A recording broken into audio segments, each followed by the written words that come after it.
Anugerah-Mu tercurah, Kau berikan hidup-Mu sebagai ganti dosaku.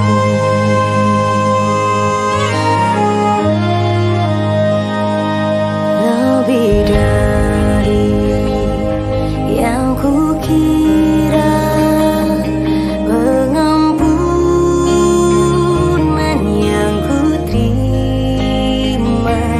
kasih Yesus yang abadi mengalir di Kalvari.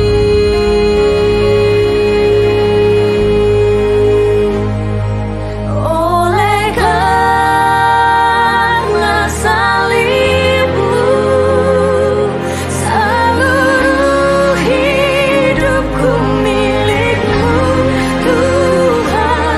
Darah-Mu sucikanku, kuasa salib-Mu pulihkanku.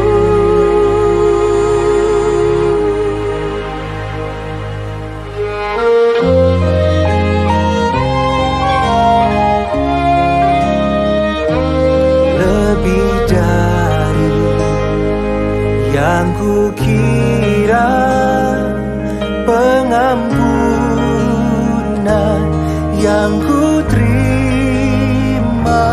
kasih Yesus yang abadi mengalir di Kalvari.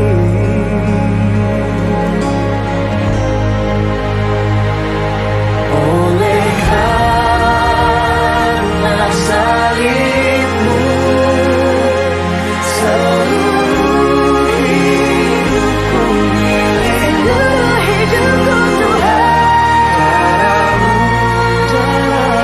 Sucikanku, kuasa salib-Mu pulihkanku.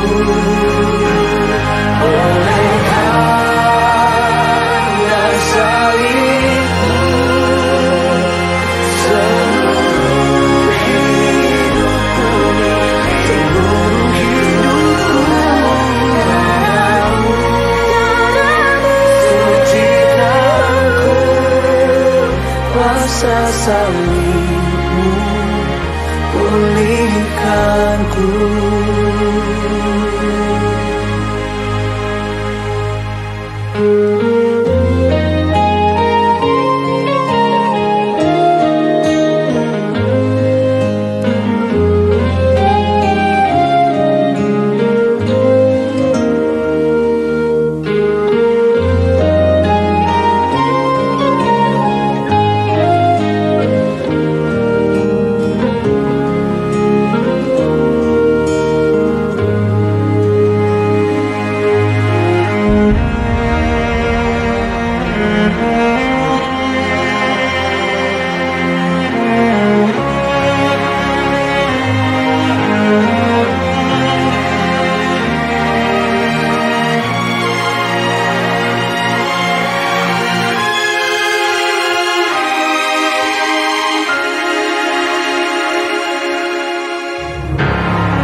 Salib-Mu pulihkanku, Kuasa salib-Mu pulihkanku.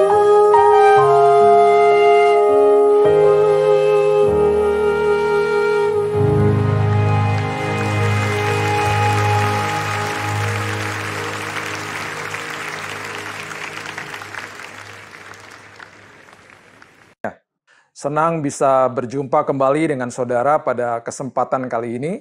Kembali pada saat ini kita akan belajar firman Tuhan dan saya percaya seluruh firman dan semua firman yang sudah dibagikan dan yang akan dibagikan tidak pernah akan kembali dengan sia-sia kalau saudara selalu meresponinya dengan baik dan benar dan saudara mengatakan bahwa saya mau berubah setiap hari untuk menjadi seperti Kristus setiap hari. Saya mengambil keputusan supaya firman Tuhan selalu saya simpan di dalam hatiku.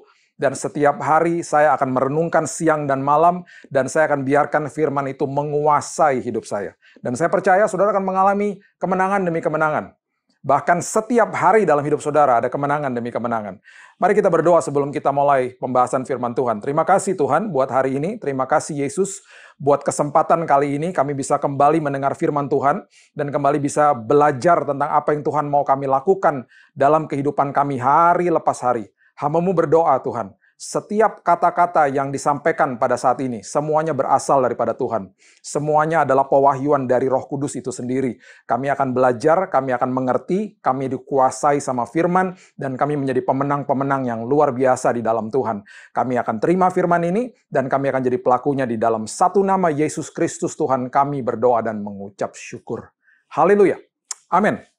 Oke, saudara, pada kesempatan kali ini, kita sudah mendengar banyak sekali pesan-pesan firman Tuhan yang selalu isinya atau intinya jangan takut, jangan khawatir, dan lain sebagainya. Seringkali kita mendengar sebuah doktrin, seringkali kita mendengar sebuah pesan firman, tetapi ketika sudah selesai kita mendengarnya, kita bingung untuk melakukannya. Kita kembali ke dalam lingkaran itu lagi, dan kita kembali dalam keadaan yang takut lagi, khawatir lagi, stres lagi, karena kita tidak mengerti pemikiran ini, hati ini harus dijaganya bagaimana, ya? Bagaimana saya menempatkan posisi hidup saya dan saya tahu di mana saya meletakkan hati saya dan pikiran saya supaya saya menjadi orang-orang yang selalu menang di dalam Tuhan. Bukan sekali-sekali saja menang, tapi setiap hari menang dalam kehidupan ini. Menang atas pikiran sendiri, menang atas semua apapun yang namanya cobaan atau ujian. Kita menjadi juara setiap hari. Karena kita mengerti firman itu menguasai kehidupan. Kita mengerti firman itu yang memberikan saya sebuah kelayakan di dalam Tuhan. Nah, pada kesempatan kali ini saya mau membahas kepada saudara, dan sudah sering kali kita mendengar tentang the parables of the prodigal son. Perumpamaan tentang anak yang terhilang ini. Kita akan membahas dengan komprehensif ya. Saya nantinya setelah saudara mendengar ini, saya akan membuatkan sebuah eksposisi yang saudara nanti bisa mendengar satu persatu. Kita akan membahas. Nanti saudara bisa melihat sendiri. Setelah firman ini saya akan beritahu semuanya satu persatu di YouTube channel saya. Dan saya akan membahas dari ayat ke ayat. Kita hanya punya waktu terbatas saat ini. Saya akan memberikan kepada saudara ya inti atau kerangkanya yang luar biasa penting untuk kita mengerti. Nanti secara eksposisi detailnya kita akan mulai kupas perlahan-lahan dan kita akan mengerti tentang prinsip ini. Karena ini adalah prinsip kerajaan surga. Prinsip kerajaan surga. Saudara, di Matius pasal yang ke-24. Ya, kalau saudara mulai membaca dari ayat-ayat yang di awal, itu adalah tanda-tanda tentang akhir zaman. Dan saudara melihat bagaimana ada gempa bumi, ada orang-orang yang mulai mengabarkan kabar-kabar palsu, ya dikatakan nabi palsu, orang yang mulai meninggalkan Tuhan, orang-orang yang mulai murtad, dan orang-orang yang akhirnya hatinya itu menguasai kehidupannya mereka, dan lain sebagainya, dan lain sebagainya. Semua itu saudara sudah terjadi sebenarnya. Bahkan dari tahun-tahun sebelum kita lahir pun sudah ada. Gempa bumi yang dahsyat ya. Bahkan penyakit yang seperti sekarang ini yang kita sedang alami, pandemi ini sebenarnya sudah ada di zaman-zaman tahun yang sebelum-sebelum kita ini dan lebih banyak memakan korbannya. Ya, jadi semua tanda-tanda itu yang seringkali dibicarakan pada hari-hari ini, seringkali kita sudah mulai mereka-reka bahwa oh ini akhir zaman, oh itu akhir zaman. Saudara harus lihat di ayat yang terakhir dari Matius 24. Bukan ayat yang terakhir dalam konteks seluruh pasal ya. Tapi di dalam konteks ini tentang akhir zaman ini. Di ayat yang ke-14 ya, firman Tuhan mengatakan begini. Dan Injil kerajaan ini, bukan Injil yang lain saudara. Bukan Injil kemakmuran, bukan Injil-Injil yang lain, bukan. Injil kerajaan ini, the gospel of the kingdom, akan diberitakan di seluruh dunia, menjadi kesaksian bagi semua bangsa, sesudah itu barulah tiba kesudahannya. Haleluya. Barulah tiba kesudahannya. Jadi kalau sampai Injil kerajaan ini belum diberitakan sampai kemanapun, belum tiba kesudahannya. Berarti apa? Tugasnya gereja adalah mengabarkan Injil kerajaan, kebenaran sistem kerajaan, dan tibalah nanti kesudahannya. Tugas kita sebagai gereja untuk mengerti bagaimana kita bisa menyampaikan tentang kebenaran Injil kerajaan kalau kita sendirinya tidak mengerti. Ya, makanya berkali-kali ketika saya membagikan firman, saya selalu dengungkan kepada saudara bahwa ini adalah prinsip kerajaan, ini adalah prinsip kerajaan. Ya, dan itu yang saya mulai terus beberkan kepada saudara, dan saya mau kita semuanya makin mengerti, makin tajam tentang prinsip kerajaan. Ya, saya sudah pernah bagikan bahwa arti berkat yang sebenarnya itu nggak ada hubungannya sama materi, itu adalah perubahan karakter dalam hidup ini. Ya, kemudian kehidupan ini adalah pengelolaan, bukan kepemilikan. Ya, kemudian kita ini serupa dan segambar kenapa kita diciptakan seperti itu. Saya sudah membahas eksposisi tentang Kejadian pasal pertama ayat yang ke-26 berkali-kali. Ya, berkali-kali. Bahkan sampai kepada kematian Yesus pun, itu semuanya sistem kerajaan saya sudah bagikan kepada saudara. Saya harap saudara terus mengerti, mulai lagi lihat-lihat lagi atau nonton lagi ya video-video yang sudah lalu, dan kemudian mulai belajar tentang sistem kerajaan. Karena tugas kita untuk terus bagikan kepada orang lain. Dan ini yang membuat kita merdeka setiap hari. Ini yang saya mau sampaikan kepada saudara. Kita akan dibuat merdeka setiap hari.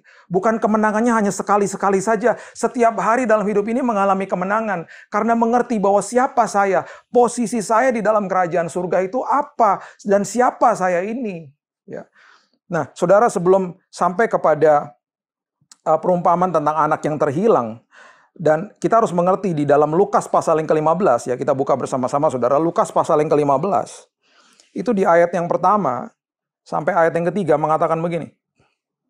Lukas pasal yang ke-15 ayat yang pertama sampai yang ketiga. Para pemungut cukai dan orang-orang berdosa biasanya datang kepada Yesus untuk mendengarkan dia. Maka bersungut-sungutlah orang-orang Farisi dan ahli-ahli Taurat, katanya ia menerima orang-orang berdosa dan makan bersama-sama dengan mereka. Ya, ini cikal bakal kenapa sampai keluar ada 3 perumpamaan di dalam konteks ini. Ya, sebelum ada perumpamaan tentang anak yang terhilang, sudah ada 2 perumpamaan yang dibeberkan oleh Yesus sendiri. Ayat yang ketiga, Yesus katakan, firman Tuhan katakan begini. Lalu ia mengatakan perumpamaan ini kepada mereka. Siapa? Kepada mereka itu siapa? Kepada Farisi dan ahli-ahli Taurat. Jadi perumpamaan ini kita harus mengerti dasarnya itu diberitakan atau diberikan kepada ahli-ahli Taurat dan orang Farisi. Dan ini konteksnya karena mereka tidak mengerti sistem kerajaan surga. Mereka tidak mengerti. Makanya di awal mulai dibagikan perumpamaan tentang domba yang terhilang. Ya, kita tidak akan bahas itu pada saat ini. Itu adalah sebenarnya is the sense of worth. Domba itu adalah lambang daripada sebuah arti yang sangat dalam, yaitu engkau sangat berharga di mataku. Dicari, dikejar sama gembalanya. Kemudian perumpamaan setelah itu adalah dirham yang hilang. The lost coin. Itu adalah sesuatu perumpamaan yang menggambarkan tentang betapa berharganya talenta yang Tuhan berikan dalam hidup saudara. Ya, kemudian dicari, kemudian diajarkan, kita sudah belajar tentang apapun yang kreativitas, kepribadian, kemudian ada karunia yang sudah diberikan dalam hidup saudara dan saya oleh Tuhan. Ya, Tuhan pun menggambarkan di situ, ya dirham itu dicari oleh tuannya, dicari. Nah, ketika tiba di dalam perumpamaan tentang anak yang terhilang, ini yang dikatakan the sense of belonging. Kamu adalah milikku. Kamu adalah milikku. Kamu punya saya. Dia lagi mau menggambarkan tentang ini. Dan ini yang harus kita pelajari supaya kita menang. Dalam menghadapi masa sulit apapun, kita akan menang ketika kita mengerti prinsip ini, Bapak Ibu. Lukas 15 ayat yang ke-11 mengatakan begini. Ya, ini perumpamaan tentang anak yang hilang ini yang kita mau bahas pada kesempatan kali ini. Yesus berkata lagi, ada seorang mempunyai 2 anak laki-laki. Oke, 2 anak laki-laki. Oke. Dan dikatakan di ayatnya yang ke-12 dikatakan kata yang bungsu kepada ayahnya, Bapa berikanlah kepadaku bagian harta milik kita yang menjadi hakku.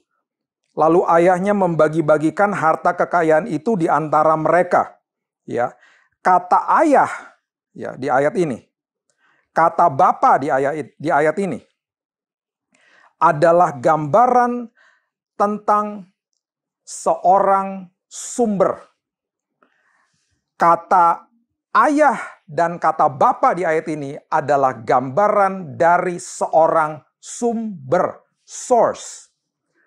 Dan di ayat yang ke-12 ini, ketika si bungsu mengatakan bahwa ya, berikan kepadaku bagian harta milik kita yang menjadi hakku, itu adalah gambaran orang yang tidak mengerti bahwa mereka adalah pengelola, bukan pemilik. Saya sudah ajarkan berkali-kali, kita harus mengerti bahwa kita adalah pengelola, bukan pemilik. Semua yang melekat atas kehidupan kita itu semuanya titipan yang harus dikelola. Harus dikelola. Perhatikan ini baik-baik. Kedua anak ini mempunyai akses langsung kepada bapaknya. Karena bapaknya adalah sumber. Akses selalu lebih besar daripada kepemilikan. Saya ulang, saudara. Di dalam sistem kerajaan surga, akses selalu lebih besar daripada kepemilikan. Ketika si bungsu katakan, serahkan hakku, itu berarti ini punyaku, ini milikku, biarkan aku lakukan apa saja yang aku mau terhadapnya. Terhadap harta, jabatan, status, apapun yang kita suka seringkali merasa bahwa itu punya saya. Itu punya saya. Sekali lagi, ketika kita mengatakan itu dan mempunyai paradigma seperti itu, kita cut off, kita memutuskan hubungan akses kepada Bapa, kepada sang sumber. Kita langsung mengatakan ini punya saya. Makanya kenapa orang seringkali takut. Karena apa? Takut kehilangan ini, kehilangan itu, kehilangan hartanya, kehilangan apapun dalam hidupnya. Karena merasa memiliki. Makanya saya nggak heran banyak orang takut di hari-hari ini. Saya percaya ketika nanti kita mengerti tentang firman ini, saudara dibebaskan. Saudara dibebaskan. Akses melebihi kepemilikan. Ya. Nah, saudara, ayat yang ke-13 mengatakan begini. Beberapa hari kemudian, anak bungsu itu menjual seluruh bagiannya itu, lalu pergi ke negeri yang jauh. Menjual itu ada beberapa tafsiran atau translation dari bahasa Inggris yang mengatakan he gathers all his belongings. Yang dia sudah pikir dan dia sudah mengatakan bahwa ini punya saya. He gathers, dia mengumpulkan, dia menjual, dia buat seenaknya sendiri. Tentang apapun yang dia rasa itu punya dia. Kemudian dia pergi. Memutuskan hubungan akses. Oke. Di sana ia memboroskan harta miliknya. Ini Alkitab sudah mengatakan. Harta miliknya. Dengan hidup berfoya-foya. Setiap kali kita merasa memiliki, kita pasti merasa kekurangan. Saya ulangi. Setiap kali kita merasa memiliki, pasti kita tidak pernah mengucap syukur. Setiap kali kita merasa memiliki, pasti ada rasa kurang. Makanya orang kalau korupsi nggak ada habisnya. Sebuah akses kepada Bapa adalah sebuah kuasa yang luar biasa yang diberikan kepada saudara dan saya. Makanya Kejadian 1 ayat 26 mengatakan engkau diberikan otoritas. Manusia diberikan otoritas untuk menguasai bumi. Manusia melekat dengan sumbernya. Dan ketika manusia jatuh dalam dosa, manusia kehilangan kuasa itu. Makanya sampai kapanpun manusia mencari kuasa, manusia mencari jalan pulang, manusia mencari kuasa itu. Dan mereka kemudian mencari uang, mereka mencari harta, mencari jabatan, mencari status. Dan yang sering kita katakan dan kita khotbahkan, jangan kejar uang, jangan kejar status, jangan kejar hal-hal duniawi. Sebenarnya yang mereka kejar bukan materi atau hal-hal yang terlihat itu. Sebenarnya yang mereka kejar adalah kuasa di balik hal-hal itu. Karena mereka merasakan ketika saya dapat uang, saya berkuasa. Ketika saya memiliki status ini, saya berkuasa. Ketika saya mempunyai jabatan itu, saya berkuasa. Ketika saya dekat dengan orang ini, saya merasa berkuasa. Yang dicari adalah kuasanya, karena kuasanya hilang. Aksesnya hilang. Mereka merasa, ini punya saya, ini kepemilikanku. Dan akhirnya hidupnya terus wandering around, mencari kuasa itu kembali. Dan ketika ada kesulitan datang, mereka bingung. Dan makin bingung. Dan ini adalah gambaran yang sangat-sangat jelas sebenarnya yang sering kali tidak dibahas. Kita sering sekali membahas di pengajaran-pengajaran tentang prodigal son, tentang anak yang terhilang, dia pulang. Betul ada kasih karunia di dalam dan lain sebagainya. Tapi kita tidak membahas satu persatu dari ayat ini. Yang Yesus ajarkan selalu dalam, saudara. Saya nggak akan ada waktu untuk menyelesaikan semuanya. Oleh sebab itu saya katakan di awal, nanti kita akan buat eksposisinya, saudara. Tinggal tonton satu-satu nanti. Secara detail. Ya.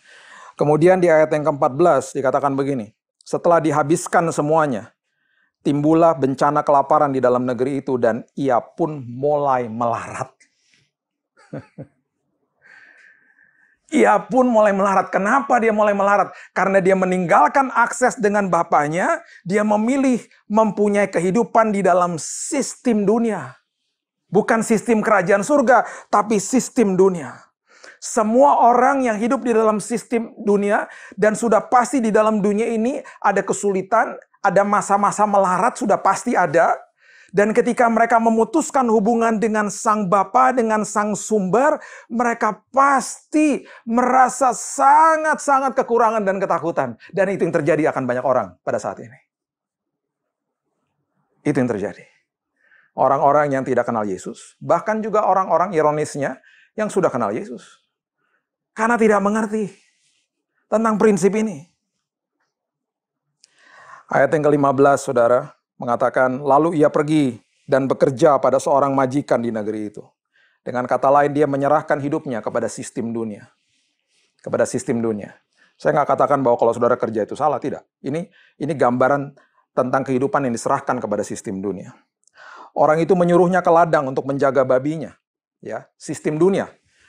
Sistem dunia akan memberitahu kepada kita, ini kamu lakukan ini, biar kamu puas dan lain sebagainya. Kamu harus punya uang banyak, kamu harus begini dan lain sebagainya. Karena itu yang memuaskan hidupmu. Ada kamu bisa dapat kuasa di balik itu semuanya. Itu maksudnya. Sampai-sampai saudara, sampai-sampai ini terjadi. Ayat yang ke-16. Lalu ia ingin mengisi perutnya. Perhatikan kalimat ini. Ia ingin, si bungsu yang ingin, untuk mengisi perutnya dengan ampas yang menjadi makanan babi itu. Tetapi tidak seorang pun yang memberikannya kepadanya. Dengan kata lain, dia yang ingin untuk bisa memuaskan dahaga atau kelaparannya dengan ampas babi. Dari ampas makanan babi. Berarti apa? Yang tadinya punya akses kepada kerajaan, kepada sang raja yang luar biasa, sekarang dia lower his standard. Saya menurunkan standar dan levelku untuk mau sejejer dengan sistem dunia. Karena itu yang saya kejar. Jadi ini sebenarnya adalah gambaran kalau kita kejar-kejar kuasa di balik uang, di balik harta, jabatan, pertemanan, kita cari-cari kuasa di situ. Alkitab menggambarkan itu seperti betul-betul ampas yang menjadi makanan babi. Dan seringkali ironisnya, seperti ayat ini katakan, dia ingin makan itu. Dia yang ingin loh saudara. Seringkali banyak orang yang ingin untuk masuk ke dalam sistem itu. Dan mau dipuaskan sama sistem itu. Makanya saya selalu katakan berkali-kali, jangan kejar hal-hal yang terlihat. Kejar hal-hal yang tidak terlihat. Hal-hal yang terlihat selalu kalau kita mau dapatkan, kita merasa berkuasa, kita mau perlihatkan kepada orang lain. Tapi hal-hal yang tidak terlihat, kita tidak mau kejar, karena kita nggak bisa perlihatkan kepada orang lain. Salah total. Bahkan sebaliknya yang terjadi. Kalau kita kejar hal-hal yang tidak terlihat, damai sejahtera, sukacita, iman, penguasaan diri, ya kesabaran, kasih, hikmat, yang ada di dalam sini yang memang tidak terlihat. Tapi ketika kita kejar itu, justru itu akan terlihat sama orang lain dan jadi berkat bagi banyak orang dan kita merdeka setiap hari. Dan ada kuasa di balik itu. Karena itu akses kepada raja dari segala raja. Bapak Ibu, perhatikan ini baik-baik. Kita hidup di dalam sistem kerajaan, ya, sistem kerajaan yang beda dengan sistem kerajaan di dalam dunia ini. Kerajaan di dalam dunia ini, ya, rakyat dan serdadunya perang untuk mempertahankan sang raja. Prajuritnya perang untuk mempertahankan kerajaan dan sang raja. Di dalam sistem kerajaan surga, rajanya mati bagi saudara dan saya. Rajanya yang berperang bagi saudara dan saya. Ketika saya sakit dalam keadaan sekarat, suara itu masuk ke dalam hati dan pikiran saya. Let it go. Let me do it for you. Biarkan aku yang berperang untukmu. Kita ada di dalam sistem kerajaan yang selalu tap into the source. Selalu ada melekat, punya akses penuh terhadap raja dari segala raja. Dan ayat 17, saudara, mengatakan begini. Lalu ia menyadari keadaannya. Katanya, betapa banyaknya orang upahan Bapakku yang berlimpah-limpah makanannya, tetapi aku di sini mati kelaparan. Aku akan bangkit dan pergi kepada Bapakku dan berkata kepadanya, Bapa, aku telah berdosa terhadap sorga dan terhadap Bapa. Aku tidak layak lagi disebutkan anak Bapa, jadikanlah aku sebagai salah seorang upahan Bapa. Pewahyuan yang saudara harus ambil dari ayat-ayat ini adalah begini. Yesus tidak pernah mencari anak yang terhilang. Yesus mencari domba, ya digambarkan seperti itu. Dia mencari dirham yang terhilang. Dia tidak pernah pergi mencari anak yang terhilang. Kenapa? Saya sudah katakan juga berkali-kali kepada saudara. Ya. Keputusan saudara untuk kembali kepada Tuhan, untuk mengerti firman Tuhan, untuk kemudian ada di dalam posisi yang benar di hadapan Tuhan, untuk mempunyai pengertian yang benar, itu adalah tugas saudara dan saya. Anak yang terhilang ini harus mengambil keputusan, menyadari keadaannya, dan kemudian sadar bahwa dia ada di dalam kubangan yang begitu kotor, ada di dalam sistem dunia. Dia harus mengambil keputusan untuk pulang. Untuk mencari jalan pulang. Saudara, banyak orang di luar sana yang sedang mencari jalan pulang. Mencari jalan pulang itu apa sih? Mencari jalan pulang itu untuk supaya bisa dapat akses lagi dari Bapaknya. Karena dia tidak temukan kuasa dimanapun. Akhirnya hidupnya betul-betul melarat. Melarat, saudara. Karena tidak tap into the source. Tidak melekat kepada sumbernya. Dan akhirnya ketika dia pulang pun, pengertiannya dia pun salah terhadap Bapaknya. Dia katakan, aku tidak layak lagi disebut anak Bapa. Jadikan aku sebagai salah seorang upahan Bapa. Karena dia selalu berpikir dia baru punya sistem dunia ini yang mau dibawa pulang. Dia katakan aku harus berbuat baik supaya Bapa bisa menerima aku. Padahal kasih karunia Yesus tidak seperti itu. Kalau anak saya sampai berteriak di depan jalan karena dia masuk got ketika naik sepeda, dia berteriak, "Daddy, saya tidak akan tunggu untuk menolong dia. Saya tidak akan berpikir bahwa kemarin kamu tidak dengar sama saya ketika saya memberitahumu untuk melakukan sesuatu. Engkau melakukan kesalahan kemarin. Saya mengurungkan niat saya untuk menolongmu. Tidak, saya akan lari untuk tolong dia." Dan itu yang digambarkan di perumpamaan ini, saudara. Itu yang digambarkan ketika Yesus menggambarkan dirinya. Bagaimana ketika itu dia lari untuk menghampiri anaknya. Ayat 20 mengatakan, maka bangkitlah ia dan pergi kepada bapaknya. Ketika ia masih jauh, ayahnya telah melihatnya. Ini berarti kan ayahnya ketika masih jauh, ketika dalam posisi yang jauh, ayahnya melihat berarti hampir setiap hari atau mungkin setiap hari ayahnya melihat di teras rumah. Mana anakku, mana anakku. Sekali lagi, Yesus tidak akan paksa saudara. Tapi dia akan selalu tunggu saudara. Makanya di perjalanan ke Emmaus kita sudah pernah bahas juga tentang eksposisi itu. Bagaimana dia berbuat seolah-olah ingin meneruskan perjalanan. Dia tidak paksa masuk ke dalam rumah daripada muridnya. Tapi dia akan tunggu. Sebagai bapa, sebagai sumber dia akan tunggu. Where are you? Makanya ketika jauh pun dia sudah lihat. Karena dia selalu ada di teras rumah menunggu saudara. Untuk kembali ke dalam paradigma yang benar. Dan ketika ia masih jauh, ayahnya telah melihatnya, lalu tergeraklah hatinya oleh belas kasihan, with compassion. Ayahnya, sang sumber, berlari mendapatkan dia, lalu merangkul dan mencium dia. You are home. You are home. Walaupun ada malapetaka, ada hal yang tidak enak, you are home. Kamu aman sekarang. Kamu akan mengalami kemenangan demi kemenangan, bukan sesekali saja, tapi tiap hari dalam hidupmu. Karena engkau kembali kepada sumbernya, kembali ke dalam sebuah hubungan yang ada akses. Akses. Dan saudara, ketika anak itu pulang, ketika anak itu kembali, ayat yang ke-21 mengatakan, kata anak itu kepadanya, Bapa, aku telah berdosa terhadap sorga dan terhadap Bapa. Aku tidak layak lagi disebutkan anak Bapa. Dia membawa prinsip dunia ke rumah. Dia mengatakan, aku harus berusaha untuk menjadi anakmu. Makanya, hired me like your servants. Bayar saja aku mau menjadi pesuruhmu. Aku mau menjadi hambamu. Aku mau menjadi orang yang engkau upah setiap hari. Aku mau menjadi orang yang engkau suruh-suruh dan engkau bayar supaya aku layak di hadapanmu. Salah total. Bapaknya bukan bosnya.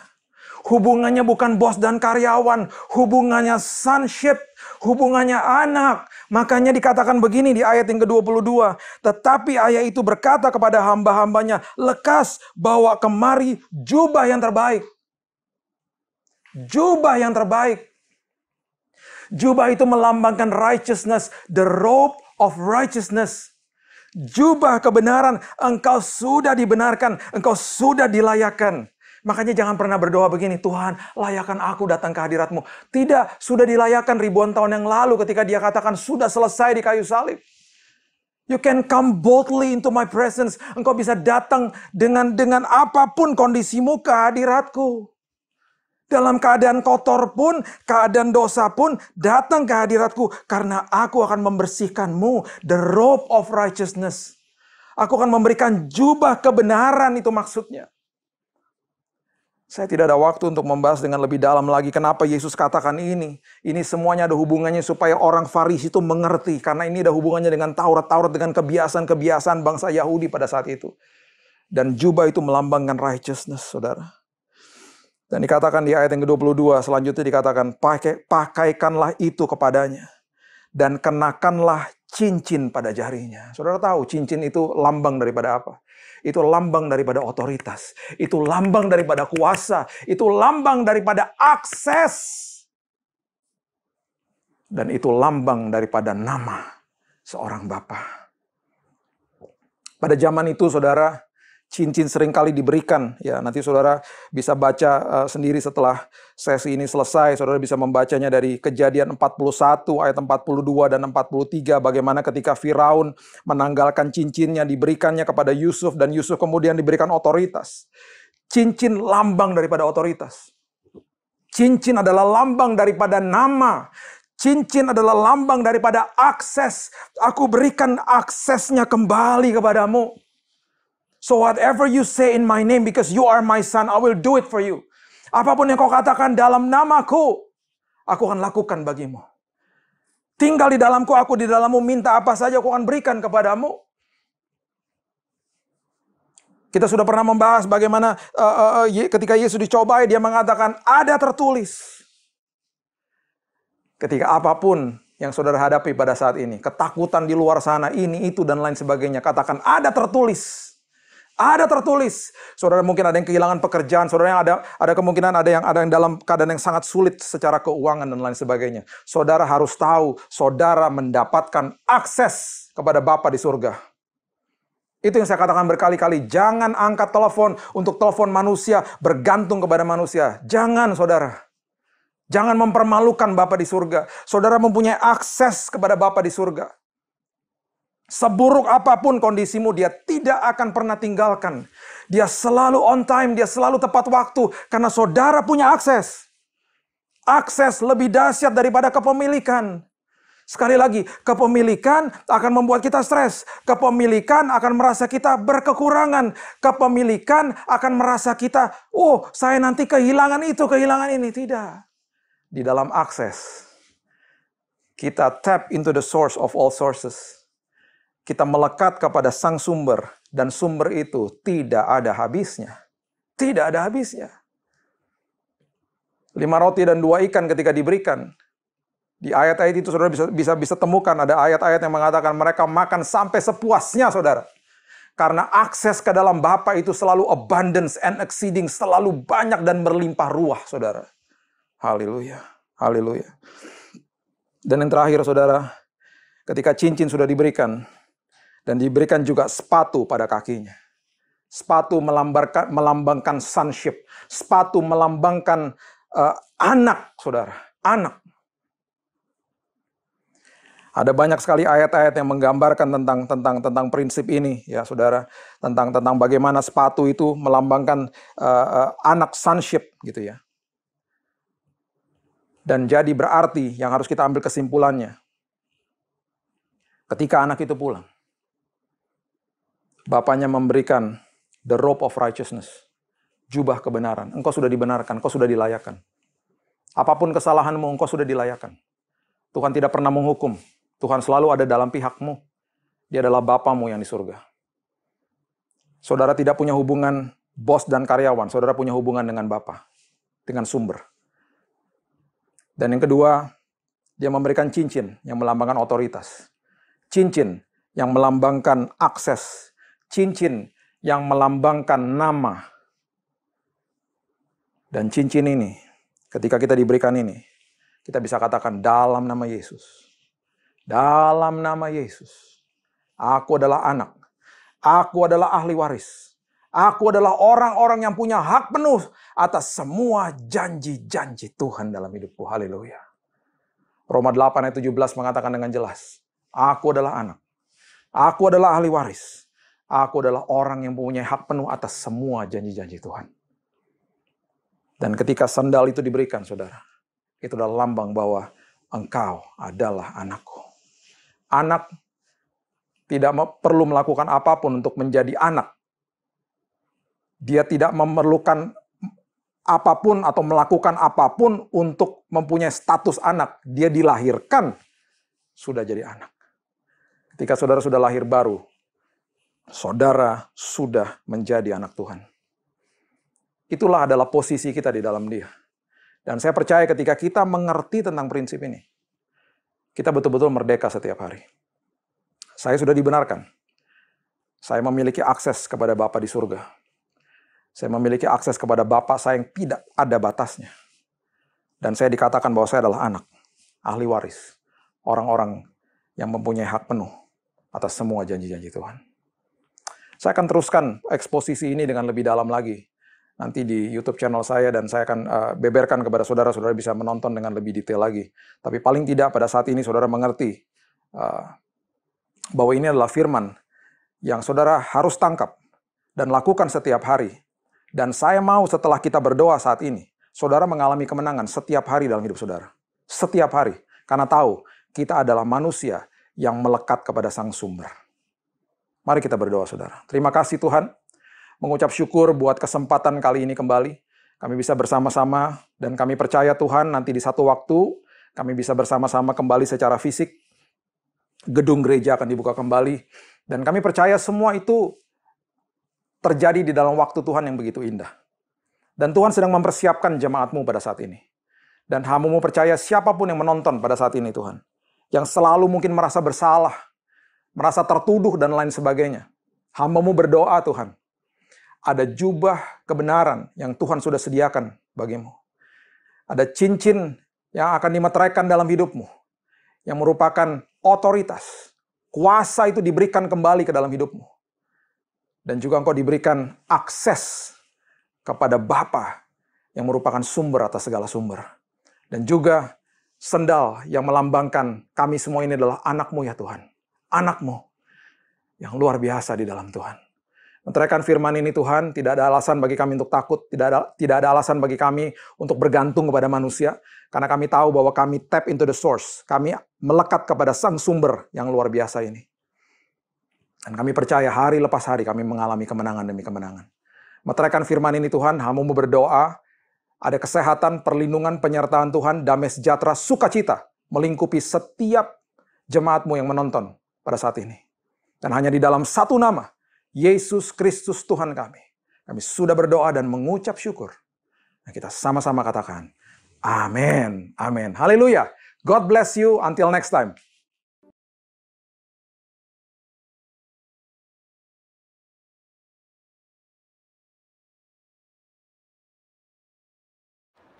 Sekarang kita masuk ke sakramen perjamuan kudus.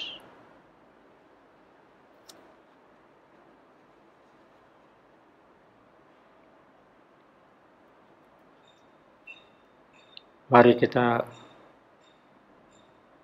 angkat roti dan anggur itu. Kita akan memperkatakan perkataan iman ini bersama-sama. Dalam nama Yesus, aku percaya. Tubuh Yesus telah dipecah-pecahkan. Darah Yesus telah ditumpahkan bagi pengampunan, penebusan dosa-dosaku. Oleh korban Yesus, aku dibebaskan dari kutuk maut, kutuk dosa, kutuk sakit penyakit, kutuk kemiskinan, kutuk kecelakaan, dan segala kutuk. Aku percaya, oleh korban Yesus, aku memiliki hidup kekal, keselamatan, pengampunan dosa, pemulihan, kesembuhan, kelimpahan berkat, kemenangan di dalam Tuhan. Kita akan naikkan pujian salibnya. Salibnya,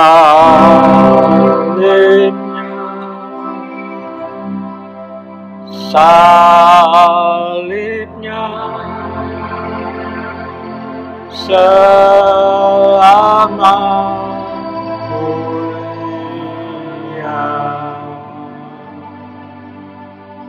Dosaku diampuni oleh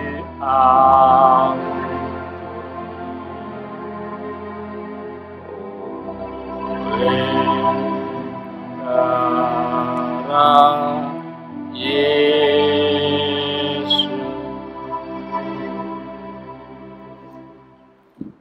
Sekarang kita angkat roti itu dengan tangan kanan kita tinggi-tinggi. Dengarkanlah firman-Nya. Sebab apa yang telah kuteruskan kepadamu, telah aku terima dari Tuhan, yaitu bahwa Tuhan Yesus pada malam waktu Ia diserahkan, mengambil roti, dan sesudah itu Ia mengucap syukur atasnya. Ia memecah-mecahkannya dan berkata, inilah tubuhku yang diserahkan bagi kamu. Perbuatlah ini menjadi peringatan akan aku. Terimalah dengan percaya dan makanlah dengan percaya dalam nama Tuhan Yesus Kristus.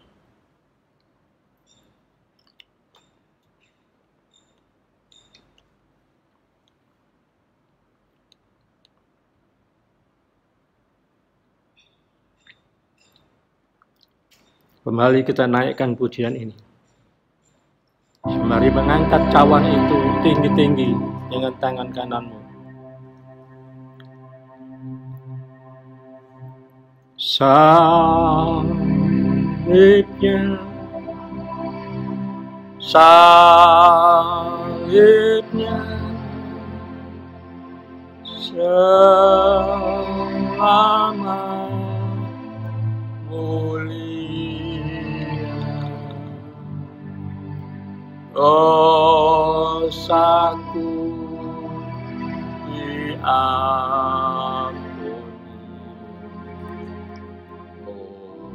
oleh darah Yesus. Demikian juga ia mengambil cawan sesudah makan, lalu berkata, "Cawan ini adalah perjanjian baru yang dimeteraikan oleh darahku. Perbuatlah ini setiap kali kamu meminumnya menjadi peringatan akan aku." Terimalah cawan itu. Minum dengan percaya dalam nama Tuhan Yesus Kristus.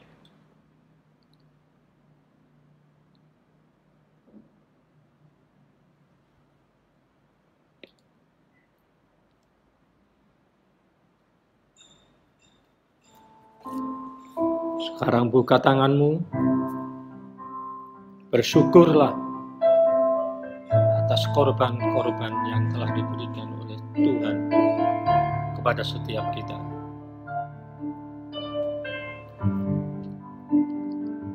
Haleluya.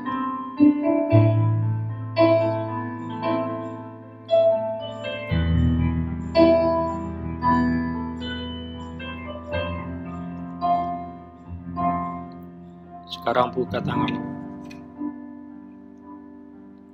Terimalah berkat perjamuan kudus. Sesungguhnya segala dosa dan kesalahanmu sudah diampuni oleh Tuhan. Engkau disembuhkan dari sakit penyakitmu. Kuasa darah Yesus membungkus hidupmu. Namamu tertulis di dalam kitab kehidupan. Diberkatilah hidupmu dan keluargamu, anak dan cucumu hari ini sampai selama-lamanya. Betapa besar kasih. Betapa besar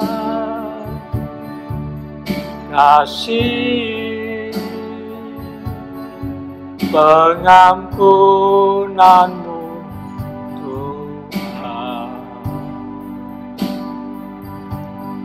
tak kau pandangi hati yang hancur.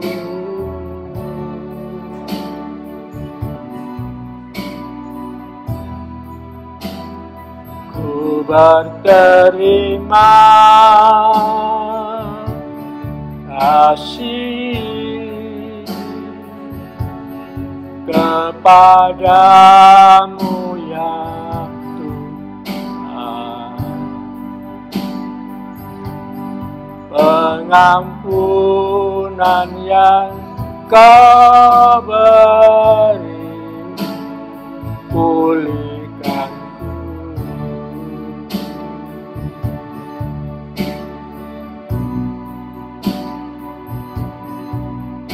Pengampunan yang Kau beri,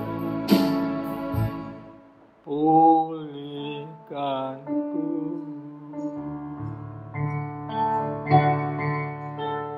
Kami mau bawa korban kami di hadapan-Mu. Persembahan hidup kami hanya kepada Allah yang agung, Yesus Kristus Tuhan kami. Mari kita bertepuk tangan. Ya, ya, ya. Yes, katakan bersama. Ya, ya, ya. Ya, ya, ya.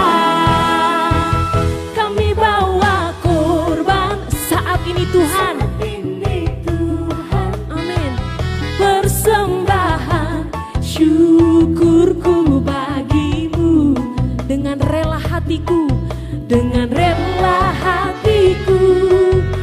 penuh sukacita. Sungguh itulah yang kau kehendaki. Kami bawa korban, kami bawa korban. Saat ini Tuhan, persembahan syukurku bagimu. Diiringi nyanyian, diiringi nyanyian, diiringi pujian, kiranya berkenan di hadapanmu. Hey.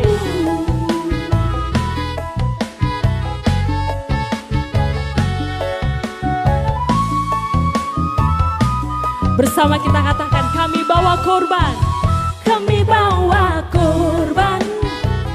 Saat ini Tuhan, persembahan syukurku, syukurku bagimu. Dengan rela hati dan penuh sukacita, dan penuh suka. Sebab itu yang Tuhan kehendaki. Dimanapun kita berada, katakan dengan sungguh, kami bawa korban. Saat ini Tuhan, persembahan syukurku bagimu. Diiringi nyanyian, diiringi pujian, kiranya berkenan di hadapanmu. Walaupun tak berarti, sangat sedikit sekali, ku taruh di pesta segenap hati. Sebab semua yang ku berikan, hanya berasal daripadamu. Ya Tuhan, untuk kepentingan pekerjaanmu.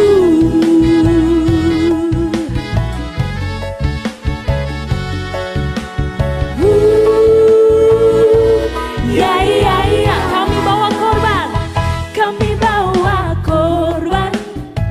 Saat ini Tuhan, persembahan syukurku bagimu. Dengan rela hatiku, hati dan penuh sukacita. Sungguh itulah yang kau kehendaki. Kami bawa korban saat ini Tuhan, persembahan syukurku bagimu. Diiringi nyanyian, diiringi pujian, kiranya berkenan di hadapanmu. Walaupun tak berarti, walaupun tak berarti, sangat sedikit sekali, kami mau taruh dengan segenap hati. Segenap hati, semua yang ku berikan daripadamu Tuhan, untuk kepentingan pekerjaanmu. Walaupun tak berarti, sangat sedikit sekali, ku taruh di pesta segenap hati. Semua yang ku berikan daripadamu Tuhan, untuk kepentingan pekerjaanmu.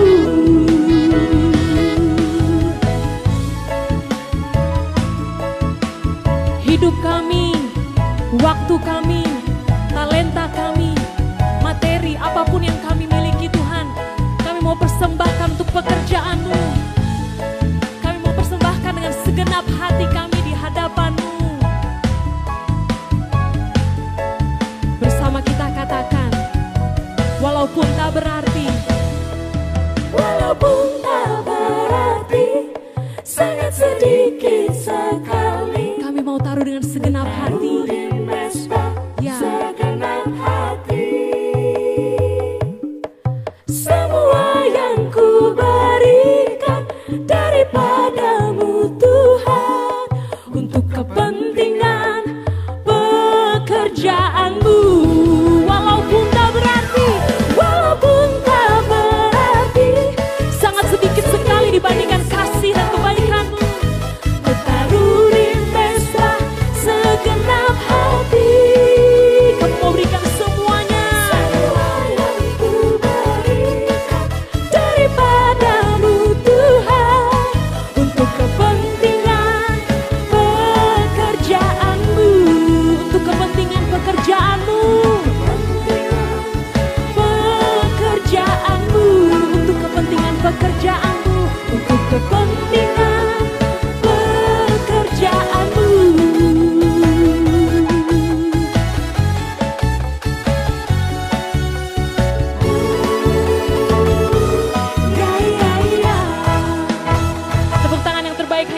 Yesus Kristus Tuhan kita.